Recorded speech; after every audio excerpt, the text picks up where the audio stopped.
प्रिय भाइयों, मैं सबको नमस्कार करता हूं। मैं सतीश पाल इस लॉकडाउन पीरियड में रोज की भांति जो आज के 20-25 दिन पहले से मैंने आपके बीच में बोलना शुरू किया था विभिन्न विषयों पर कि हम लॉकडाउन पीरियड का कैसे सदुपयोग करें। दिन भर जो हमको घर के अंदर रहना है, तो देश भर में जो अपने लोग हैं, जानने वाले पहचानने वाले, अपने समाज के मजदूर वर्ग, किसान वर्ग,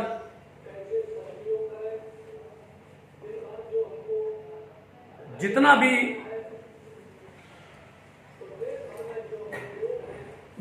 भी अपना समर्थक है या मैं उनका समर्थक हूं,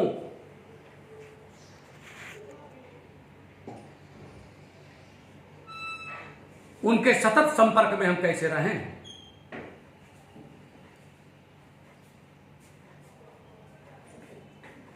इसलिए मैंने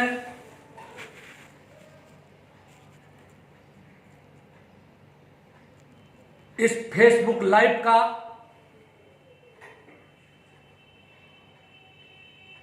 और यूट्यूब चैनल का इस्तेमाल किया और आप तक मेरी बात पहुंची और आपकी बात मेरे तक पहुंची। जब आपने उसमें कमेंट किया, आपने कोई बात लिखी,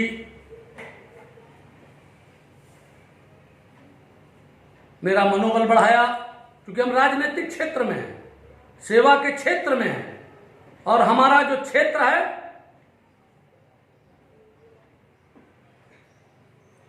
वह त्याग का क्षेत्र है। हम अपने द्वारा लोगों के काम आए सुबह से शाम तक, लेकिन आज की तारीख में तो जिन लोगों को कोई काम नहीं मिला,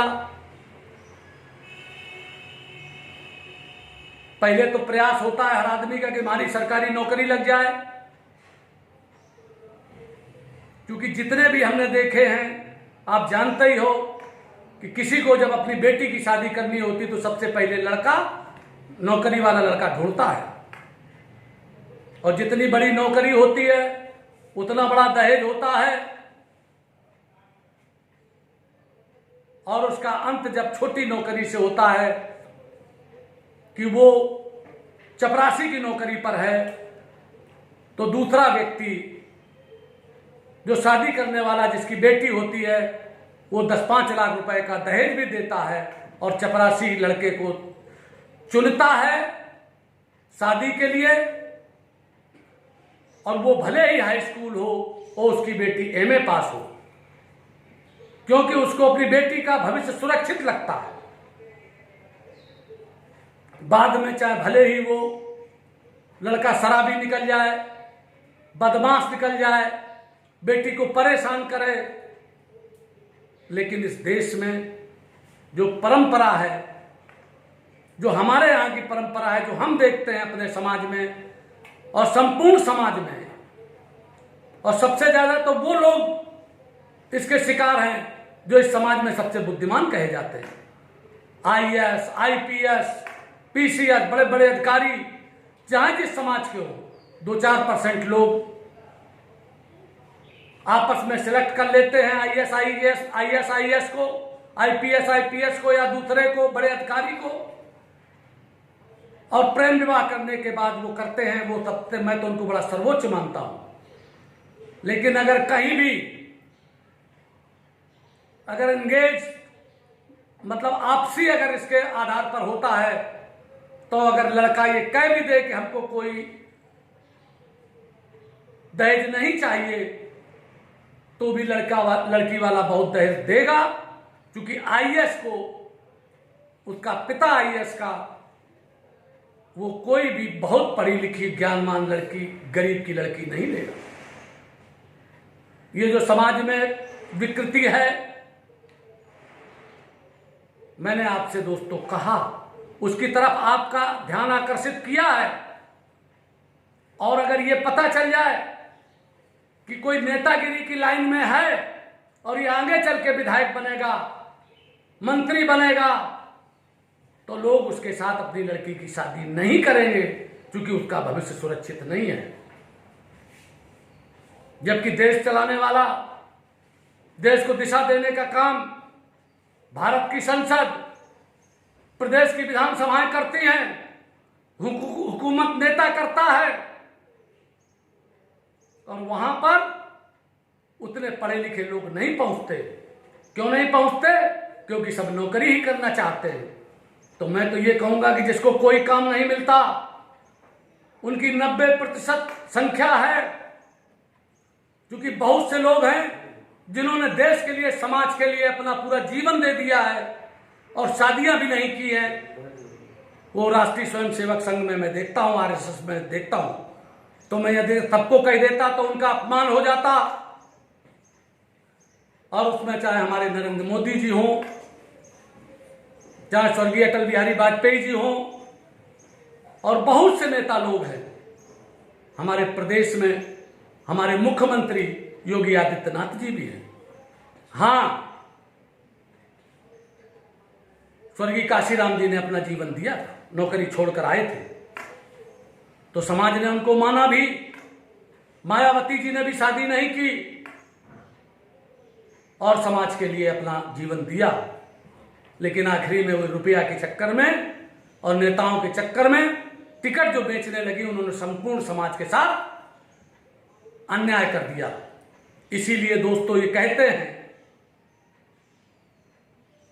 जब सिख धर्म की स्थापना हुई, जब सिख पंथ चला गुरु नानक जी से गुरु गोविंद सिंह तक, तो गुरु गोविंद साहब ने जो 10वें गुरु हुए, उन्होंने इसीलिए 11वें गुरु के रूप में किसी का इंतजार नहीं किया, क्योंकि वो जान गए थे, वो लोग महापुरुष, कि आगे आने वाले समय में बहुत गिरावट समाज में आने वाली है। तो उन्होंने 11वें गुरु के रूप में किसी आदमी को न करके एक गुरु ग्रंथ की रचना की, और वो 11वां गुरु स्थापित हुआ। आज विभिन्न गुरुद्वारों में आप जाइए, वहीं पर वो धार्मिक पुस्तक रखी है, गुरु ग्रंथ साहब रखे हैं 11वें गुरु के रूप में, और उस पर चमर लोग चलाते रहते हैं, डुलाते रहते हैं, और शबद कीर्तन होता रहता है। उसके अंदर गुरु गोविंद सिंह साहब ने सारे महापुरुषों की, कबीरदास जी की, पलटू साहब की, तुलसीदास जी की, गुरु नानक जी की, नौवों गुरु की, सबकी वाणियां लिखी हैं और उसका पालन होता है। संगत और पंगत चलती है। संगत माने यही सब बातें कही जाती हैं कि कैसे जीवन जीना है, कैसे व्यवहार करना है, कैसे शब्द का सुमिरन करना है, और पंगत में सबको भोजन कराने का काम लंगर चलता है, लंगर कहलाता है। पूरे दुनिया में, पूरे देश में कहीं भी आप चले जाएं, इस लॉकडाउन के समय भी बहुत बड़ी संख्या, बहुत बड़े लोगों को इन गुरुद्वारों में से भोजन मिला है, खूब कराया गया है। राधा स्वामी मत भी जो निकला, उसको हमने एक दिन आपको बताया था कि व्यास जी में भी इसी के तहत सत्संग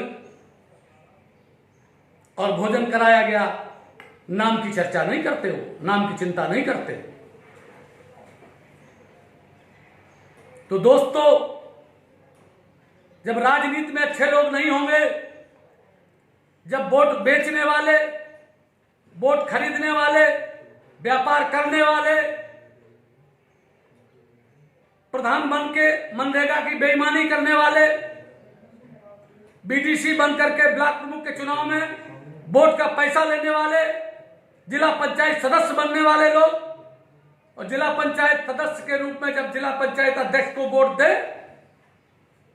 तो रुपया लेने वाले लोग, और विधायक बन करके भी विधायक निधि खाने वाले लोग, उसका कमीशन लेने वाले लोग, और सांसद बन करके भी इस तरीके के कमीशन खाने वाले लोग जब होंगे तो आप मुझे ये बता दीजिए, जब नेता बेईमान होगा तो अधिकारी ईमानदार कहां से हो सकता है?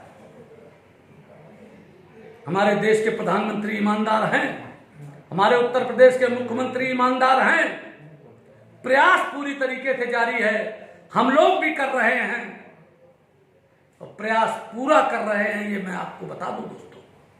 आप सबसे भी अनुरोध करना चाहता हूं कि जो जो चीजें भ्रष्टाचार लाती हैं, जो चीजें लोगों को परेशान करती हैं, न्याय मिलने नहीं देती हैं, लेखपाल किसी पर तभी रिपोर्ट लगाता है, ये 90% की मैं बात बता रहा हूं आपको।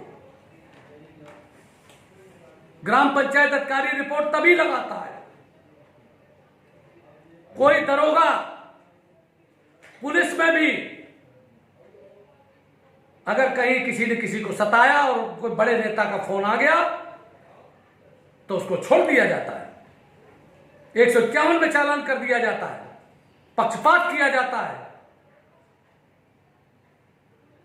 नेता लोग मकानों पर कब्जा कराते हैं।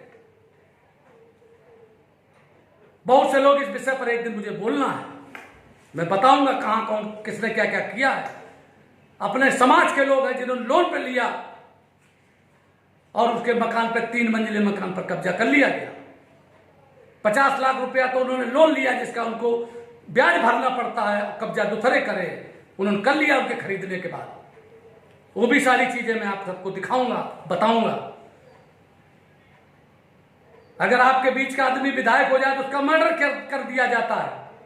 मैंने आपको कहा आतंकवाद के मामले में जिस तरीके से पाकिस्तान, अल-कायदा, तालिबान और पूरे विश्व में जिस तरीके से आतंकवाद चला है, उस आतंकवाद के खिलाफ अगर किसी ने बहुत तगड़ी लड़ाई लड़ी और लड़ रहा है कोई, तो उनका नाम है श्री नरेंद्र मोदी जी। और इस बात का लोहा पूरे विश्व में, चाहे अमेरिका हो, चाहे ब्रिटिश हो, इंग्लैंड हो, ये सब मानते हैं, बौद्धिस्ट देश मानते हैं। इस मामले में पाकिस्तान अकेला पड़ गया है, उसका सिर्फ साथ देने वाला अगर कोई है तो वो चाइना है और उत्तर कोरिया है और एक दो और छोटे मोटे देश हैं। चाइना पाकिस्तान को गुलाम बनाना चाहता है और बना लिया है, कटोरा उसके हाथ में पकड़ा दिया है, उसको इतना लोन दे दिया है कि वो आतंकवाद के अलावा, आतंकवाद की फैक्ट्री चलाने के अलावा उसके पास अब कोई चारा नहीं रह गया है। और चाइना की बात माने, चाइना हमारे साथ इसलिए व्यवहार कर रहा है क्योंकि हमारा पड़ोसी है और हमारी बढ़ती हुई टेक्नोलॉजी, हमारे यहां बढ़ता हुआ नेतृत्व, हमारे यहां प्रभावशाली मुख्य प्रधानमंत्री, दूरदृष्टा प्रधानमंत्री, हमारे यहां का नौजवान सॉफ्टवेयर इंजीनियर, डॉक्टर और बहुत योग्य लोग निकल रहे हैं। इसलिए भविष्य में चिंतित हो गया है चाइना कि हमें अगर कोई टक्कर देगा तो भारत ही देगा। भारत एक बड़ा मुल्क है जिसकी 135 करोड़ की आबादी है। तो हमारे यहां दोस्तों नशा, हर तरीके का नशा जिस पर मैं कल बोला था, उसको जानबूझकर आपकी तरक्की रोकने के लिए किसानों के पास, किसानों के अंदर, मजदूरों के अंदर, नौजवानों के अंदर, नौजवानों में दोस्तों जितने भी हॉस्टल हैं, उसका जो बीटेक कर रहा है नौजवान, बीसीए कर रहा है, एमबीए कर रहा है, लड़कियां भी हमारे यहां पर नशे का शिकार हो रही हैं, हुक्का बार चल रहे हैं। तो मैं दोस्तों ये कहना चाहता हूं कि अब आप प्रथम सुख निरोगी काया, दूजा सुख घर में हो माया, तीजा सुख पुत्र अधिकारी, चौथा सुख सुलक्षणा नारी। आपको अपनी तंदुरुस्ती अच्छी करनी है, अपने घर की करनी है, अपने खेतों की करनी है। किसान को खेत की तंदुरुस्ती अच्छी करनी है, क्योंकि खेती को भी नशा सिखा दिया गया है। वो नशा है यूरिया, वो है डीएपी। इसलिए मैंने एक नारा दिया है दोस्तों कि जमीन और जवान दोनों नशा मुक्त करना है मुझे, और उसके लिए मैं लड़ाई की पूरी रूपरेखा कर रहा हूं, रच रहा हूं, योजना बना रहा हूं, बना ली है। उसको गोपनीयता को मैं अभी नहीं उजागर कर रहा, लेकिन मैं आपको बता दूं कि 75 जिले, 18 मंडल, 822 ब्लॉक, 403 विधानसभाएं और 822 ब्लॉक, और उनमें हर एक गांव में जहां चरवाहे समाज के लोग रहते हैं, उसमें बहुत बड़ी मांग है। सुबह आज मेरे पास एक फोन आया था कि एक गांव में सरसई है, इधर कन्नौज जिले के ठठिया ब्लॉक में, तो उसकी 30 भेड़ें, एक रात में कोई भेड़िया आया और 20 तो मौके पर मर गई, खा गए, और 10 बेचारी जो पड़ी, कम से कम 1.5 लाख रुपए का, 2 लाख रुपए का नुकसान हो गया है। लेकिन प्राकृतिक आपदा में शामिल है या नहीं है? मेरी तहसीलदार तिरवा से बात हुई, उन्होंने कहा भाई साहब मैं देख रहा हूं, अगर ये होगा, हमने चाहे जैसा हो, मुख्यमंत्री कोष से दिलवाइए, करिए, हम लोग बात करेंगे। हमारे भाजपा के कुछ नेताओं से भी बात हुई, राजेंद्र सिंह चौहान से बात हुई, जिला पंचायत के अध्यक्ष रहे, यादव जी हैं, जिला पंचायत अध्यक्ष रहे हैं, राम कुमार द्विवेदी जी हैं, अरविंद दुबे जी हैं, इनसे सबसे मेरी बात हुई है। मदन जी है, मदन पाड़े, लाला प्रधान जी है, ये सब लोग हैं। हम लोग सब मुख्यमंत्री जी के यहां जाएंगे और जाकर के बात करेंगे, क्योंकि अहिल्याबाई होलकर जो वहां पर डिग्री कॉलेज का नामकरण हुआ था, उस समय भी ये लोग उस रैली में मौजूद थे जिसमें राजनाथ सिंह मुख्यमंत्री थे। तब जो अनाउंसमेंट हुआ था तब भी ये लोग थे। इन लोगों के सामने उस सरकारी जो कम से कम 100 बीघे में बना है विद्यालय, कई करोड़ का विद्यालय बना है, जिसका नामकरण रानी अहिल्याबाई होलकर राजकीय महाविद्यालय किया गया था, इसको करवाने की भी बात है। ये बात तय हो रही है। एक प्रतिनिधिमंडल माननीय मुख्यमंत्री जी से मिलेगा और तमाम उसके बारे में मिलेगा। यही बात कहते हुए आप सबसे कहना है दोस्तों कि ज्यादा से ज्यादा लोग सिर्फ तैयारी करो और तैयार हो जाओ, और सोशल मीडिया पर और मीडिया प्रमुख बनने के लिए तैयार रहो। हम लड़ाई की तैयारी कर रहे हैं। जय हिंद, जय भारत, सबको नमस्कार, धन्यवाद।